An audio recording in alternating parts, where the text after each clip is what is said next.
नमस्ते बच्चों। केरल विश्वविद्यालय के बीए हिंदी 14 सेमेस्टर में एक पेपर है नाटक और एकांगियों को आधार बना के। उसमें एक मिथक नाटक आपको पढ़ने को है, कोमल गांधार। और उस पेपर के अंतर्गत एक जनरल प्रश्न ऐसा आ जाएगा, मिथक नाटक। तो कोमल गांधार एक मिथक नाटक है, वो आप जानते हैं। ये मिथक नाटक क्या होता है, मिथ माने क्या होता है, मिथक माने क्या होता है। तो पुराण और इतिहास में जो घटनाएं वर्णित होते हैं, उस घटनाओं को वर्तमान परिप्रेक्ष्य के अंतर्गत व्यक्त करना ही मिथक कहा जाता है। तो स्वातंत्र्योत्तर युग के नाटककारों ने पूर्ववर्ती युगों के नाटककारों से हटकर पुराण को एक अलग नजरिए से देखा और विश्लेषण किया। तो उन्होंने क्या किया, पुराण को ज्यों का त्यों वर्णन न करके उसे एक नए भावबोध के साथ प्रस्तुत करने की कोशिश की है। तो पुराण को एक अविभाजित कालखंड के रूप में स्वीकार करते हुए नाटककार मानवीय सत्य की खोज में जुड़े रहे। अतीत चाहे वह इतिहास हो या पुराण हो, जब अपनी कलागत सीमाओं से बाहर आकर अखंड एवं कालातीत रूप धारण करके समग्र मानव जाति के सत्य सा आभासित होने लगे तो उसे क्या कहेंगे, मिथक कहेंगे। तो पुराण और इतिहास में वर्णित जो चीजें हैं वो कालातीत होकर तो मानव के जीवन में और किसी रूप में प्रकट होते तो उसे हम मिथक कहा सकते हैं। इस प्रकार नाटककार पुराण कालीन, महाभारत कालीन और रामायण कालीन पृष्ठभूमि पर सामयिक जीवन की विभीषिकाओं को मूर्त करता है। तो इसी प्रकार नाटककार ने, इसलिए क्या करते हैं, नाटककार ने क्या किया कि महाभारत कालीन और रामायण कालीन या अन्य पुराण कालीन पृष्ठभूमि को अपना के समसामयिक जीवन को उसमें पिरोकर प्रस्तुत करने का प्रयास किया है। तो शंकर शेष के जो नाटक कोमल गांधार हिंदी के प्रमुख मिथक नाटकों में एक है। यह तो पूर्ण रूप से शुद्ध मिथक है। तो कथा हम जानते हैं, महाभारत काल के जो भीषण महायुद्ध और गांधारी धृतराष्ट्र दोनों के जो जीवन के जो महत्वपूर्ण संदर्भों का उद्घाटन उससे हम पा सकते हैं।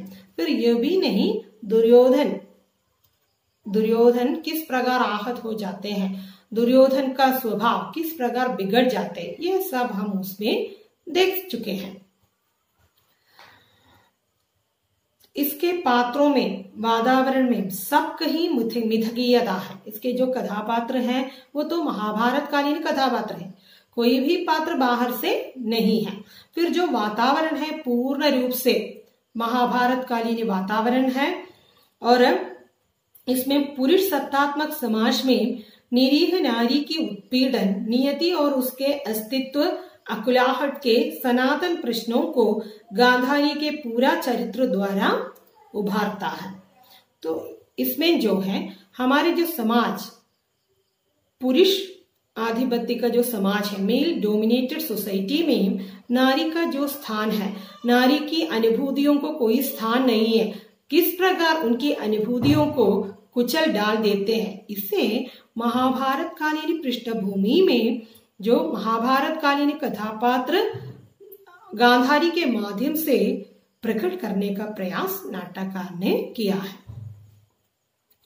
गांधारी जो सदियों से पुरुष द्वारा छली और शोषित की गई नारी वर्ग का प्रतीक है। तो इससे यह प्रतीत होता है कि यह गांधारी सिर्फ पुराण या महाभारत में वर्णित एक कथापात्र मात्र नहीं है, वो सदियों से छल और कपट का शिकार बनने वाली हर एक नारी का प्रतीक होकर हमारे सामने प्रस्तुत हो रही है।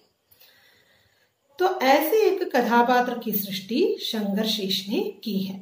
तो वहां पर वो मिथकीयता है। तो कथापात्र जो है महाभारत से लिया हुआ है, लेकिन उनके पूरा इतिवृत्त वर्तमान कालीन नारी के इर्द गिर्द घूमती नजर आती है। समाज व्यवस्था के केंद्र में बैठकर पुरुष निर्णय करता है और परिणाम को भोगने के लिए विवश ही नारी। यही विडंबना इस कृति की संवेदना को गहराती है। तो समाज के केंद्र में पुरुष बैठ के नारी पर जो निर्णय वो ही खुद ले लेती है, नारी को निर्णय लेने का अधिकार नहीं देते। तो इस नाटक में हम देख रहे हैं कि क्या देख रहे हैं, तो किस प्रकार नारी की जो अनुभूतियों को कुचल डालते हैं, गांधारी की जो अनुभूतियों को किस प्रकार इन राजाओं ने, इस राजसत्ता के अधिकारियों ने मिला के उसे कुचल डालते हैं, वो हमने देख लिया। गांधारी के मन की अभिलाषाएं अपने पति के प्रति ये अनुभूतियां उनसे छीन लेती जा रही थी उस समय। तो यही यहाँ पर दिखाने की कोशिश नाटककार ने किया है। तो मिथकीय संदर्भ सापेक्षता में कोमल गांधार की संवेदना नित्य नवीन है, क्योंकि पुरुष डोमिनेटेड समाज व्यवस्था में गांधारी की नियति को आज भी भोगा जा रहा है। जब कभी ये नाटक पढ़ाया जाता है, जिस युग में ये नाटक पढ़ाया जाता है, वो उस युग की नारी की समस्या को लेकर चलेंगे, क्योंकि ये पुरुष डोमिनेटेड समाज है। उस समाज में नारी किस प्रकार प्रताड़ित है, ये सदियों से चले आ रही एक सत्य है। उस सत्य को उद्घाटित करने लायक एक कथापात्र है गांधारी, एक नाटक है कोमल गांधार। स्वार्थ, अधिकार और सत्ता की राजनीति व्यक्ति, समाज और राष्ट्र के मनोगत में घुसकर मानवीय मूल्यों को तहत नहस कर देती है। इसी क्रूर राजनीति ने गांधारी के अस्तित्व को नकार दिया और उसे राज रक्त से जन्मे एक शरीर से ज्यादा कुछ नहीं माना। तो राज्याधिकार प्राप्त करने के लिए एक नारी के शरीर से दूसरे एक शरीर उत्पन्न कराने के लिए ही नारी की अनुभूतियों को कुचलकर उसे वहां ले चलते हैं, हस्तिनापुर ले चलते हैं। तो वहां पर उस नारी को सिर्फ एक शरीर माना गया है। तो आज के समाज में भी नारी को सिर्फ एक भोग की चीज मानते हैं। तो उस चिंता को, उस विचार को व्यक्त कराने के लिए गांधारी नामक पात्र को जिन समस्याओं से जूझना पड़ती थी, उन सारी की सारी समस्याएं आज की नारी में भी हम किसी न किसी रूप में देख सकते हैं। यही नाटककार की सफलता है मिथकीयता में। इसी राजनीति के रेतीले पहाड़ में दब गया है गांधारी का जो कोमल गांधार। तो इसमें जो गांधारी के कोमल गांधार दब चुका है, इसका मतलब है नारी में जो नारी सुलभ बहुत सारी अनुभूतियां हैं, यदि उस पर किसी ने हाथ रखने की कोशिश की, नारी पर अत्याचार करने की कोशिश की, तो वो इसके प्रतिशोध में प्रतिकार अग्नि में जलकर प्रतिशोध करने उठ खड़ी हो जाती है, तो सब कुछ तमाम हो जाएगी। तो उनके मन की सारी कोमलताएं दूर हो जाएगी, सिर्फ उनके मन में प्रतिशोध की ज्वाला ही जम जाएगी। यही इस नाटक के माध्यम से दिखाने की कोशिश जो नाटककार ने किया है। तो इसमें नाटककार महाभारत कालीन पात्र प्रसंगों के माध्यम से नए मानवीय संबंधों के अन्वेषण का अभीष्ट भाव लिए हुए हैं। तो महाभारत कालीन पात्रों और घटनाओं के माध्यम से एक नए मानवीय संबंध, किस प्रकार मानव का संबंध आगे बढ़ना चाहिए, उसे दिखाने का प्रयास किया है। और इसके अलावा और भी कुछ मिथक नाटक हैं, और एक नाटक है भीष्म साहिनी के माधवी। तो माधवी नाटक में भी हम मिथकीय प्रयोग देख सकते हैं। माधवी भी महाभारत के एक पात्र हैं और ययाति की पुत्री है, वो भी आप जानते हैं।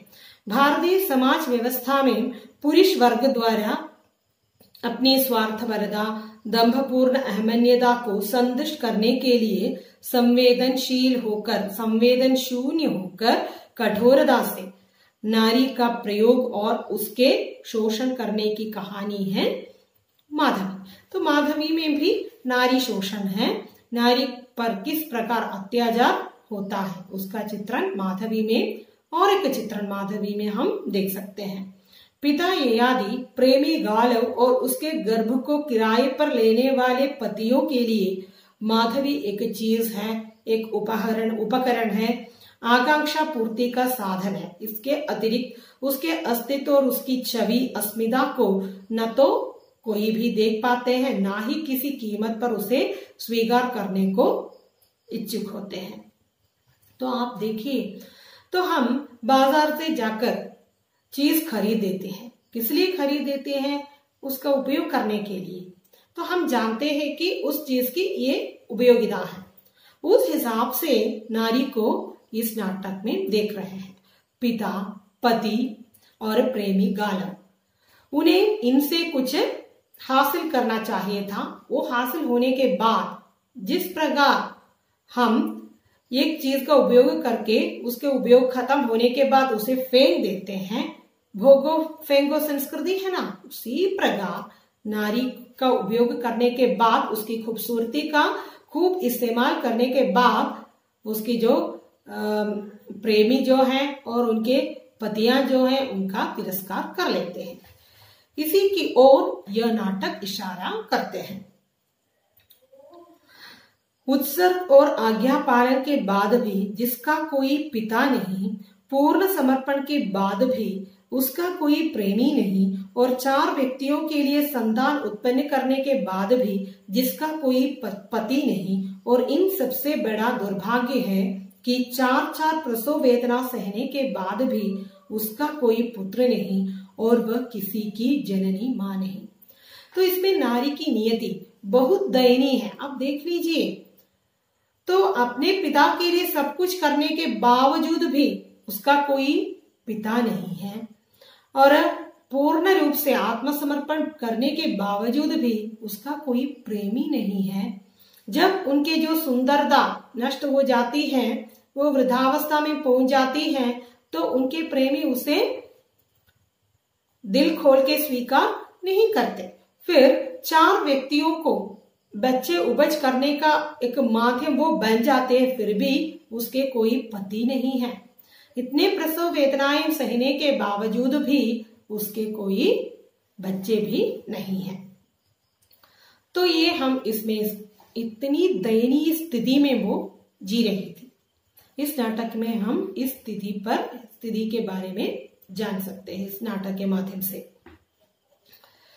पुरुषों द्वारा बनाए समाज के दुष्चक्र में नारी की चेतना और उसकी आवाज की सीमा तक दबी हुई है। इन्हीं सब संदर्भ और समकालीन प्रश्नों को महाभारतीय पात्रों के जरिए चित्रित किया गया है।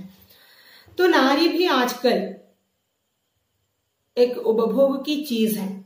उस आवश्यकता अनुसार उसका उपयोग कर सकते हैं। आवश्यकता समाप्त होने पर उसे हम दूर भगाया जा सकता है, नहीं तो उसे फेंक सकते हैं।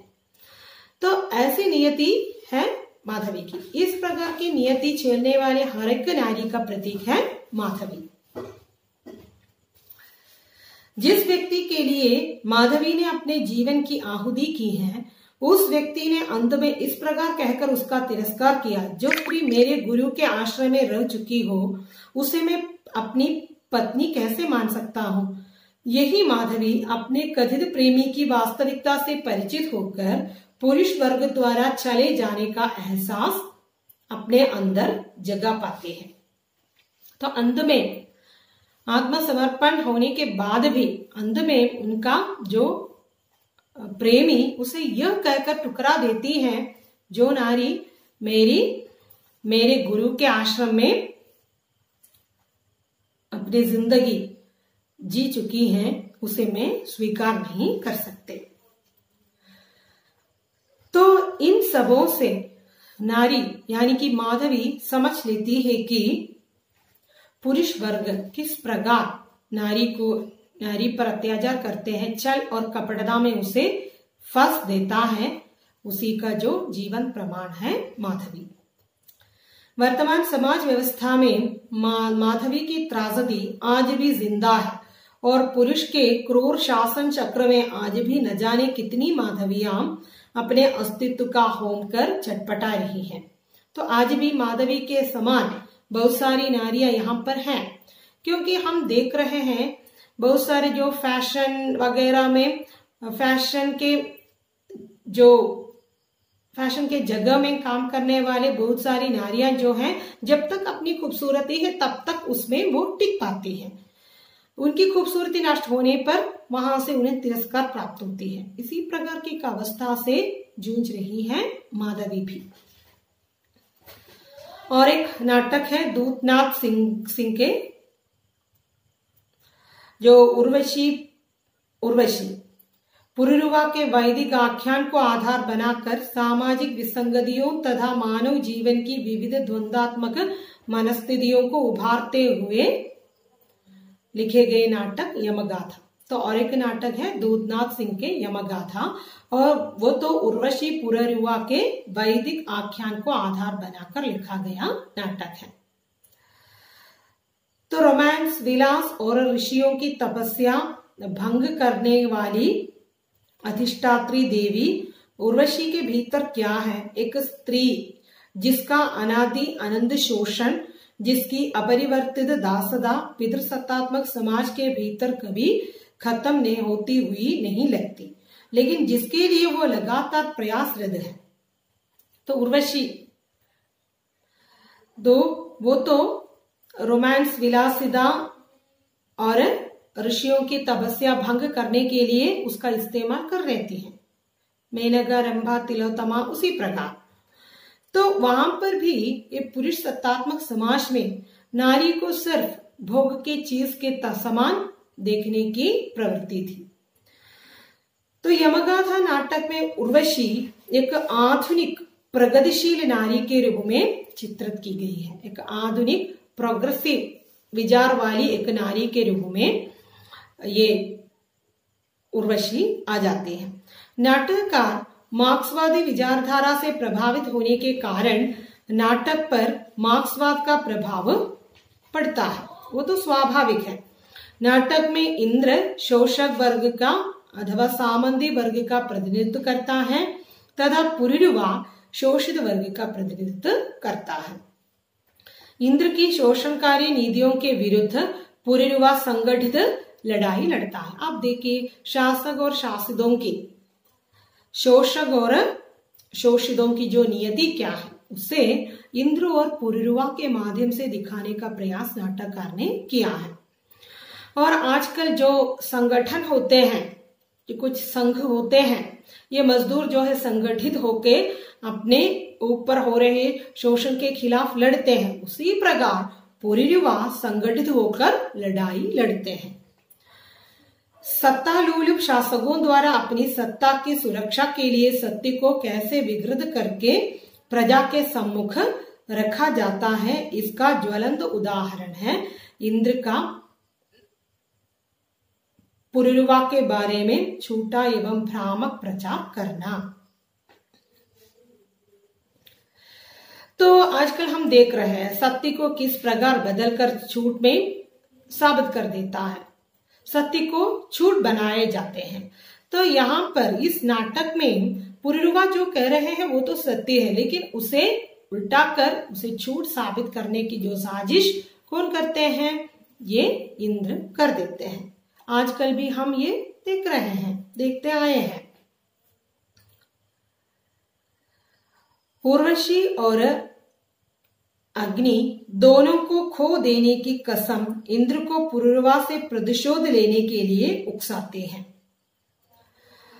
और ये उर्वशी और अग्नि दोनों इंद्र की सभा से चले जाते हैं। तो इसके जो क्रोध तो वो पुरुरवा से निकाल लेते हैं। नाटक के अंत में इंद्र पुरुरवा का शारीरिक अंत कर देता है, किंतु वैचारिक स्तर पर पुरुरवा नहीं मरता।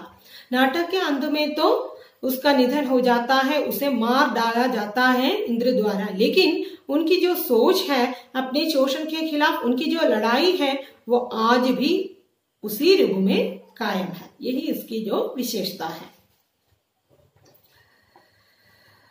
वह हर आदमी में विचार के रूप में जीवित रहेगा और हो सकता है सभी सही अवसर आने पर उनके उनसे की गई बातें, एक कही गई बातें क्रांतिकारी स्वरों के रूप में सब कहीं उभर कर आ जाएगा।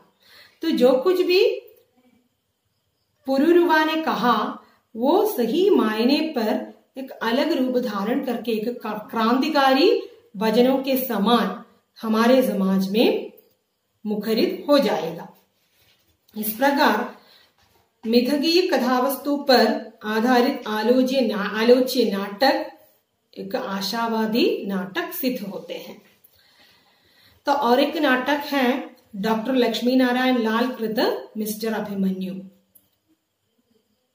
उसमें भी मिथकीयता है, लेकिन इसमें जो व्यंजना आधुनिक युग की त्रास स्थितियों के मध्य व्यक्ति की गहरी संवेदना को रेखांकित करता है।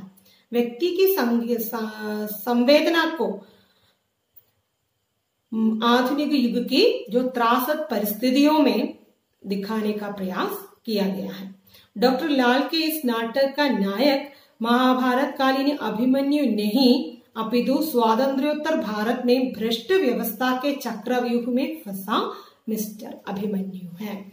तो हम जानते हैं महाभारत काल में जो अभिमन्यु कौन है, चक्रव्यूह में फंसे हुए अभिमन्यु। लेकिन वो चक्रव्यूह में फंसे हुए अभिमन्यु के माध्यम से नाटककार आज के जो स्वातंत्र्योत्तर भारत में जो भ्रष्ट व्यवस्था है उस भ्रष्ट व्यवस्था के चक्रव्यूह में फंसे आधुनिक मानव के प्रतीक के रूप में उसे लाया है। समझ में आया ना। महाभारत के पौराणिक चरित्र को नए संदर्भ में रखकर डॉक्टर लाल ने समकालीन परिस्थितियों में आधुनिक व्यक्ति की त्रासदी और विडंबना को उद्घाटित किया है। तो अभिमन्यु के माध्यम से समकालीन परिस्थितियों में आधुनिक व्यक्ति की त्रासदी और विडंबना को अभिव्यक्त करने का प्रयास किया गया है। भारत की वर्तमान भ्रष्ट सामाजिक व्यवस्था एक ऐसा चक्रव्यूह है जिससे बाहर निकल पाना सरल नहीं है। तो भारत की जो समाज व्यवस्था इतना विकृत है कि उसमें यदि हम फंस जाए तो उससे बाहर आना आसान नहीं है।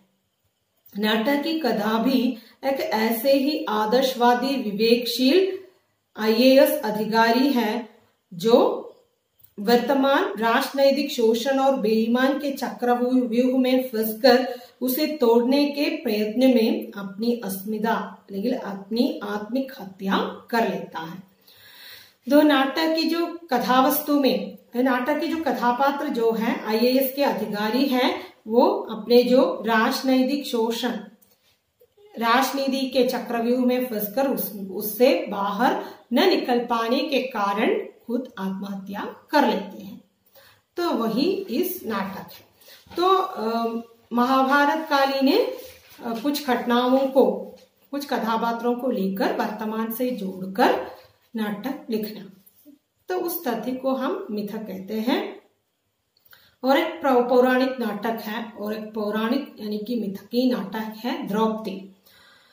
द्रौपदी पौराणिक मिथक के मिथक के ब्याज से आधुनिक जीवन के विघटित वैयक्तिक व पारिवारिक जीवन पर तीव्र आक्रमण करते हुए नग्न यथार्थ को उद्घाटित करता है। द्रौपदी के माध्यम से पारिवारिक जीवन की तनावों को यथार्थ को उद्घाटित करने का प्रयास हो रहा है।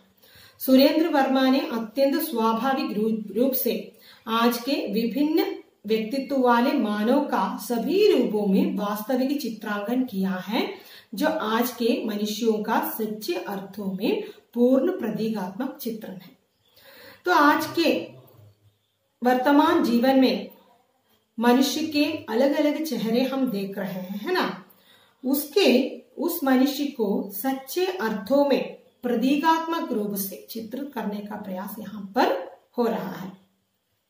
महाभारत कालीन द्रौपदी के 5 पति थे, उस प्रकार आज का व्यक्ति अपने अंदर 5 रूप छिपाए आंतरिक या मानसिक द्वंद्व से ग्रस्त है। महाभारत काल में जो द्रौपदी के 5 पति थे उसी प्रकार आज हमारे मन की 5 अवस्थाएं हैं। हम 5 मानसिक अवस्था के द्वंद्व से ग्रस्त रहते हैं। एक बार हम सोचेंगे हम सुखी हैं, दूसरी बार नहीं है, वहां जाना है नहीं जाना है, इस प्रकार की बहुत सारी जो मानसिक विचार आते रहते हैं। नाटककार ने नायक मनमोहन को सामान्य रूप से घरेलू जीवन में स्थित दिखलाते हुए विशेषतः 4 मुखौटे लगाकर उपस्थित किया है, जिसका अस्तित्व 5 चेतना खंडों में विभाजित है। तो इसके जो नायक है मनमोहन, वो एक सीधे साधे आदमी जैसा प्रतीत होता है, लेकिन उसके उस चेहरे के ऊपर चिपे जाने वाले 5 और चेहरे हैं, उसके वो मुखौटे को खोलकर प्रस्तुत करने का प्रयास हुआ है। क्योंकि आज के मानव में भी इस प्रकार के मुखौटे, आज का मानव इस प्रकार के मुखौटे ओढ़कर जी रहे हैं। आधुनिक जीवन के भौतिक प्रतिमानों एवं व्यावसायिकता के इस युग में व्यक्ति की टूटती हुई अंदर चेतना और आंतरिक घुटन को रचनाकार ने चित्रित करने में सफलता हासिल कर ली है। नाना विधिक रूपों वाले पुरुष को पति रूप में वहन करने वाली पत्नी के साथ साथ ऐसे ही पुरुषों के जीवन से मिलकर बनी आधुनिक समाज की स्थिति का चित्रांकन करता है। तो आधुनिक जीवन में, जो व्यावसायिक जीवन में लोग तो टूटते रहते हैं, हमेशा वो किसी होड़ में रहते हैं, उन्हें तो समय नहीं है, तो कब खुशी होना, कब दुख महसूस करना वो नहीं जानते। तो इस प्रकार उनके हाव भाव बदलते रहते हैं। 5 मुखौटे ओढ़कर यदि कोई 5 व्यक्ति खड़े हैं तो 5 जैसे लगेंगे, लेकिन ये 5 हाव भाव अपने ही अंदर समेटते हुए व्यक्ति जी रहे हैं। ऐसे व्यक्ति से जीवन बिताने वाले नारी के रूप को भी इसने चित्रित किया है। और एक नाटक है गिरिराज किशोर के प्रजा ही रहने दो। वर्तमान राजनीतिक स्थितियों का एक मिथकीय प्रतिफलन है यह नाटक। समसामयिक परिस्थितियों का यथार्थ चित्रण प्रजा ही रहने दो में हम देख सकते हैं। महाभारत कालीन पृष्ठभूमि में प्रजा ही रहने दो एक राजनीतिक मूल्यहीनता का नाटक है। जो राजनीति में जो मूल्य होना चाहिए, जो मोरालिटी होना चाहिए, वो कतई नहीं है। आजकल के राजनीति में भी हम यह देख सकते हैं। तो इस प्रकार की दूषित राजनीति का चित्रण करना, आज की जो राजनीति का चित्रण करना ही नाटककार का मकसद है। इसके लिए उन्होंने महाभारत कालीन दूषित राजनीति को औजार के रूप में अपनाया है। नाटककार ने आज की शासन व्यवस्था को महाभारत कालीन शासन व्यवस्था का ही पर्याय मानते हुए उसके समानांतर व्यक्त किया है, प्रस्तुत किया है। प्रजा ही रहने दो का सबसे जीवंत चरित्र है द्रौपदी। उसके व्यक्तित्व में अंधशासन में जीतती प्रजा की विडंबना साकार हुई है। सत्ता के हाथों दुर्नियति की यंत्रणा भोगती हुई द्रौपदी के मुख से सताई हुई प्रजा का आक्रोश फूटता है, जो व्यवस्था की दुर्नियतियों के आगे प्रश्न चिन्ह लगाता है। तो ये द्रौपदी के 5 पति हैं। तो द्रौपदी की नियति से समाज में ऐसे नियति पाने वाले नारियों पर प्रश्न चिन्ह खड़े करने वाले जो वक्तव्य द्रौपदी इस नाटक के जरिए प्रकट करती नजर आती है। तो इस प्रकार देखते हैं कि महाभारत कालीन या पुराण या इतिहासों से कुछ संदर्भों को लेकर वर्तमान से पिरोकर उसे प्रस्तुत करने में बहुत सारे नाटककार आगे हैं। उनके ये नाटक बहुत सफल भी हो चुके हैं। मुझे आशा है इस वीडियो से आप लाभान्वित जरूर होंगे। तो इसके साथ मैं समाप्त करती हूँ। धन्यवाद।